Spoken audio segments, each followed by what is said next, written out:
Hi, how are you doing? My name is Roger Gitonga, and I'll be taking you through leading and managing people. Now, I really love this chapter because we realize that in this world that we live in, that there is a huge difference between leaders and managers. Now, you could be a manager, but you might not necessarily be a leader. And we're going to see what does it take for you to be a leader according to different theories. Okay, and what does it take you to be a good manager according to also different writers of management. And the first thing we're going to be looking at is power, and here we have different types of power. The first one we're going to be looking at is physical power, which is the power of superior force. Now you find that most people who hit the gym and basically, looking all nice with their abs and their biceps and triceps and all those things have a lot of physical power. While with coercive power, this is the power based on fear of punishment.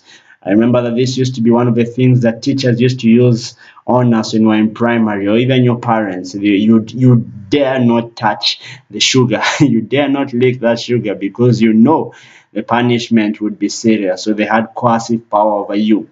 Reward power is where the senior managers may have the power to grant pay increases to subordinates. So you know that this person can reward you, and hence you give them power over you. You do what they want you to do because what you do what they want you to do because you realize that they can reward you. Sorry for that. Now, position power is just power which is associated with a particular job in an organization. I want you to ideally compare a junior accountant and a chief financial officer. Of course, you expect the chief financial officer to have more power than the junior accountant. Expert power. This is based on your expertise. How much do you know?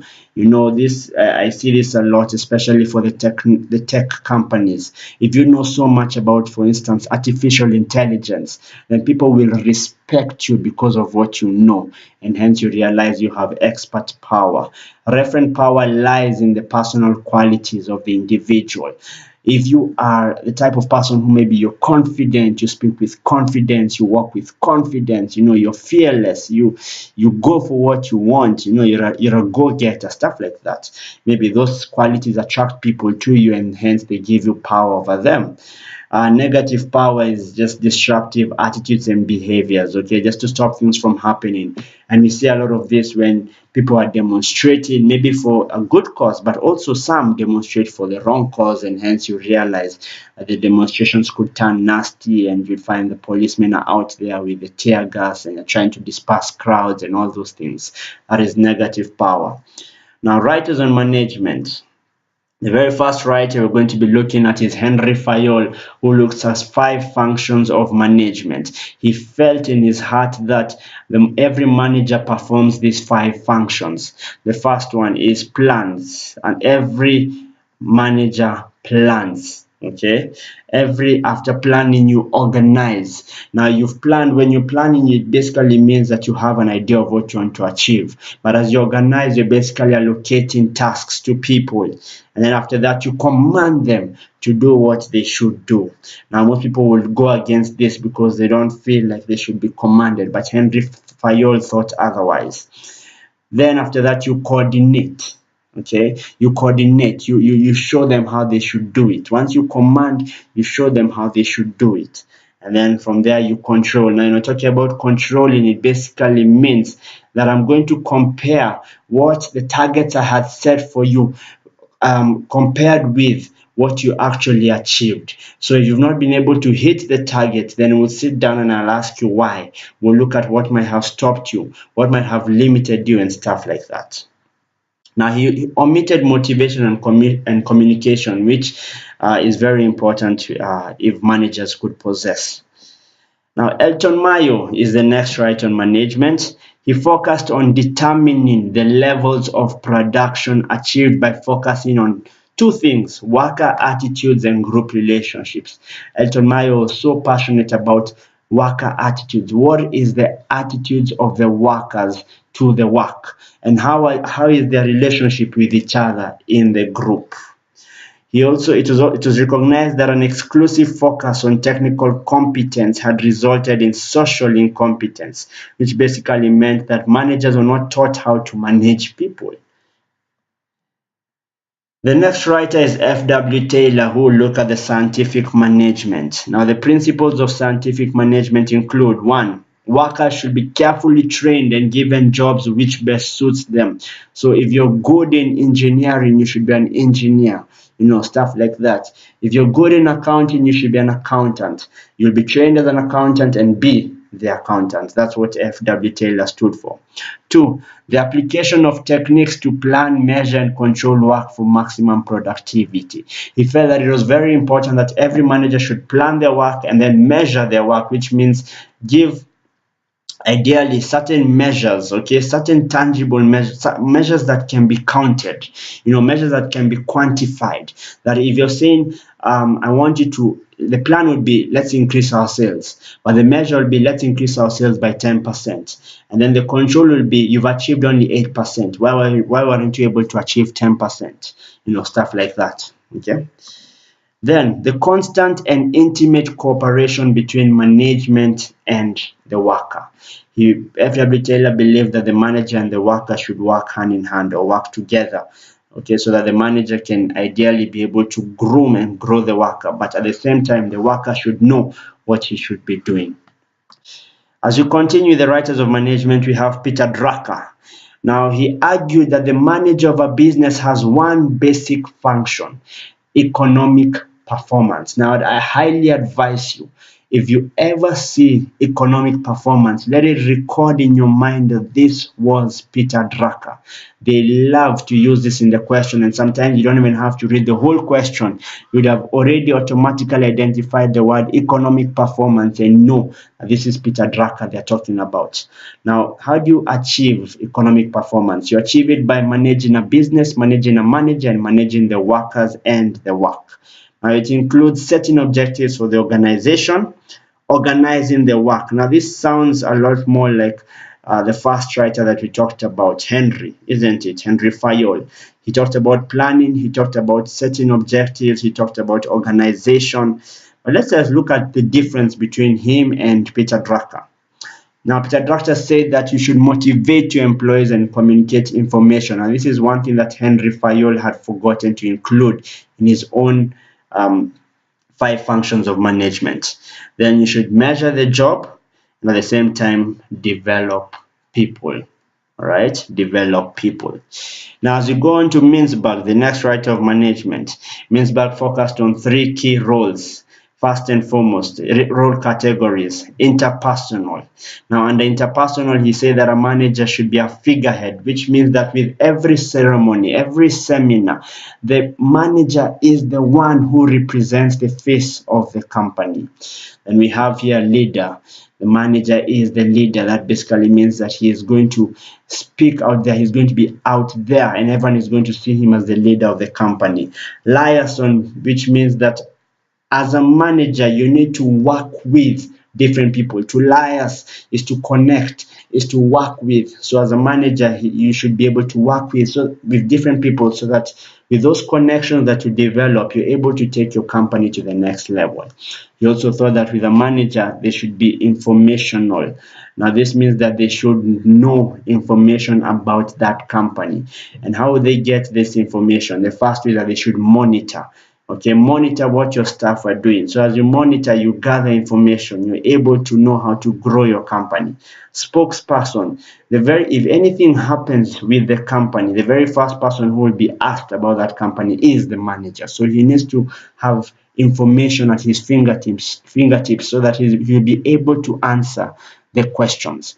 Disseminator means to spread. So you realize that the manager, once he wants to talk about something, you'll be able to disseminate or to spread that information across the organization. If he wants to declare, let's say for instance, a holiday for all staff, or if he wants to declare a certain celebration, he'd be the one to disseminate or to spread that information across the organization. Another role category, the last one, being decisional. As a manager, you need to know you're going to be facing different situations and you have to make decisions. So the first thing is, the first role under decisional is entrepreneur. Okay, an entrepreneur goes through a lot of risks, and through those risks he has to make decisions. So the manager will also play the same type of role. Second one is disturbance handler. Things happen, things change, and you'd have to really know how to handle such disturbances. You have to make decisions based on the things that might affect your company negatively. The third one is resource allocator. Remember, every single financial year you have money, you have a budget, and what happens here is that you have to be very keen that when, as you allocate your resources across the organization, then you're allocating in portions that will, you are ideally confident will take your company to the next level, will take your company to achieving the main goal or objective of the company. A negotiator. Now here you remember, when the manager will always be in the role of trying to strike deals with people. He will always be asked. He will always be brought maybe different tenders, and you'll have to make decisions on which tender would be best for the company, which deal will be best for the company. So he has to negotiate a lot with the dealers. Now, leadership. What is leadership? It is the activity of influencing people to strive willingly for group objectives. Keyword: influence. Okay. Now, theories of leadership. We're going to start with trait. The trait theories. We usually have three types of theories. So we'll have trait, we'll go through style, and then contingency theory. So let's start with trait. Trait theory is based on one's personality and suggests that leaders are born and not made. I don't know if you agree with this or not. Then style theories, we're going to be looking at two types. The first one is the Ashridge model. Now, Ashridge is a college, and they came up with a model in which was able to show different types of leadership styles. Now, they focused on four types of styles. The first one was tell. Now, the manager makes all the decisions and issues instructions which must be obeyed without question. He tells. That's how they came up with this style and said that there's some managers who love to tell and they don't want to listen. You have to obey. The second one is selling, and that's why you call it persuasive. Now, the manager will make all the decisions but believes that the team members must be motivated to accept them in order to carry them out properly. So he will come up with a decision, but he will try and win your heart over and convince you that his decision is the best. So he persuades you. 3, consults. Now, the manager meets the team, takes their views, listens to them, but he will still retain the final say. So he consults, he participates with them, but he will still have the final say. Joins. Now, joins means you're democratic. So the lead and the team members come together, and then based on consensus, basically meaning the highest number will win. Okay. Then you'd realize that the favorite vote of decision will win or will take it home. So he will come together. He's not the one who makes the final decision. He participates with them, but at the same time, he lets them make the decision together with him or her. Now, Blake and Mouton is the second type of style theory. Now, that is the managerial grid we have there.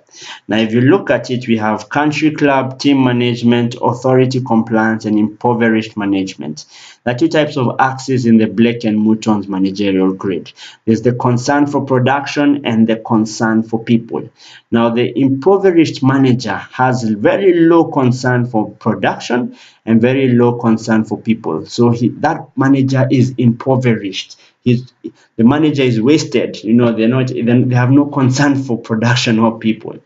Then authority or compliance, we also call this the task, okay, manager, because they focus so much on the production. They also call produce manager. They focus so much on production but not on people.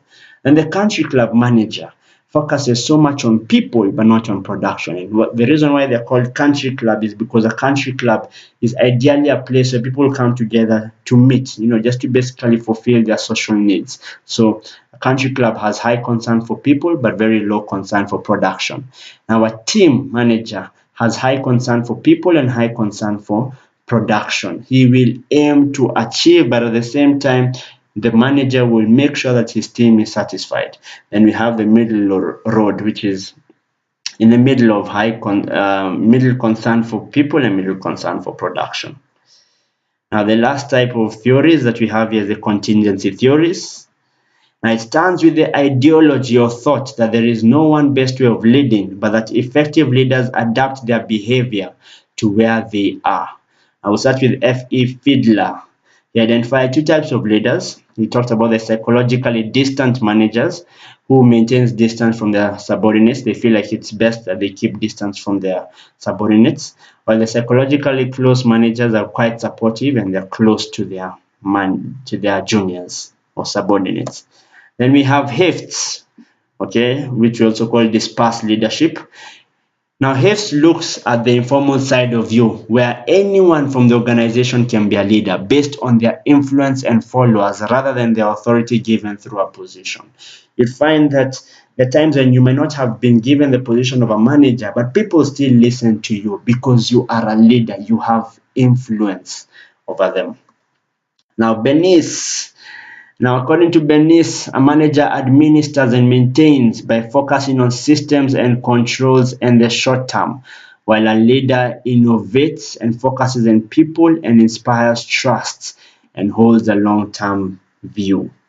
I like what he said here. He said that a manager does things right, but a leader does the right thing. What is the difference here? The manager focuses on the process, but the leader will focus on the right thing, doing the right thing. Then we'll have here John Adair, okay, action-centered leadership. John Adair felt that for a manager to be a very good manager, they would have to focus on three needs to satisfy. He felt that you should satisfy the task needs, the individual needs, and the group needs for you to be an action-centered leader. Okay, so the task needs will be setting objectives, planning tasks, allocation, and setting performance standards. With the group needs, communicate, build the team, motivate them, and make sure that discipline is maintained. With the individual needs, take time to coach them and grow them, take time to counsel them, develop them, and motivate them as well. That is what John Adair felt would make the best leader. Thank you so much. I hope you took a lesson or two. I hope you will sharpen your leadership skills. I hope you become a better leader if you're already one. And I hope you actually learned a lot from this video. Thank you so much.